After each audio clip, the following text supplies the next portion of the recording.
what did you do during the COVID-19 pandemic? Sports writer Suresh Menon made sound use of the time carved out of daily life and put together, or rather sculpted, a book that articulates his passion for literature.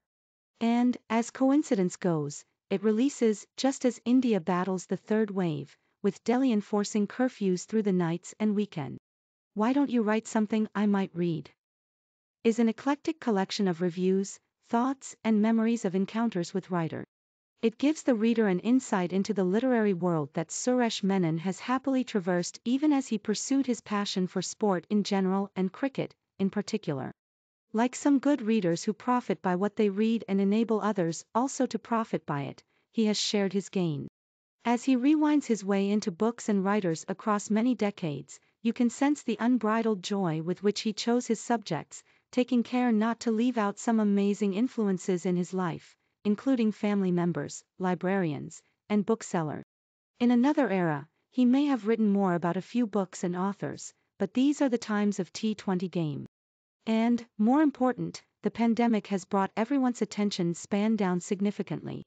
The book, therefore, makes a conscious attempt to respect that. Small wonder, it brings home a wide variety of books and authors in one place. The good thing is that you do not have to be a student of literature, let alone be hooked to it, to read the book. Come to think of it, it may set you off on a voyage of discovery. Even if you have often visited the world frequented by giants of the English language, Suresh Menon's perspective and interpretations will engage you. Some chapters compel me to borrow his line: the best writers on sport combine childlike fandom with professional maturity. His recollections of meeting Ved Mehta in New York, hosting V.S. Naipaul at his Madras home and being mistaken for Dr. Vilayana Ramachandran deftly brings alive their work as well as their personality. He makes us picture them and their impact on him. Mike Marquesi, Nadim Aslam, Donald Woods are some examples of writers whose personalities and works alike linger in Suresh Menon's mind. At the other end of the spectrum, he has no hesitation in sharing that Paulo Coelho is far more interesting than his book. The 10 short takes, 2-page chapters, punctuating the book are a good idea. One makes a case for Kenyan writer Ngugi wa Thiong'o to be honored with the Nobel Prize. Another finds significance in a casual reference to Indian spin bowler Kuldeep Yadav in John Le Carre's 2019 novel Agent Running in the Field. A third focuses on irony that Clive James was adept at. Even without these interludes, the reading is easy since you do not need to invest in a cover-to-cover effort. You can read any chapter/s at a time and return to read more chapters whenever you can. After all, as Suresh Menon himself warns us, we don't know yet what the normal dose may be.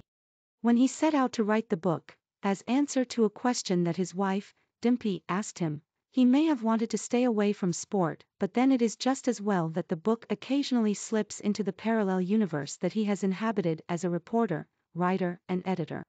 But he has found the right words and emotions to feature from that world as well. If there is a disappointment, it is the palpable ease with which he looks beyond the boundary to stoke his passion for literature. You can almost see the creases on his forehead when he laments Indian writers as being content with versions of chick lit, slick lit, myth lit, flick lit, and so on, and not broaching subjects beyond the tried and tested. Be that as it may, you don't need to visit the study in Suresh Menon's Bengaluru home to visualize its appearance: walls lined with shelves full of books, some read several times, some read once, some half-read, and others quickly tucked away in a corner beyond reach. You can imagine an entire range of books: sport, fiction, philosophy, sociology, poetry, and the work. Try hard as I might, I found no hint if he has the old-fashioned card catalog for his books or if he has succumbed to digital temptation. But it will be a good wager that he has simply relied on memory to reach out and get hold of the book to reference a particular piece each time he sat down to write a chapter.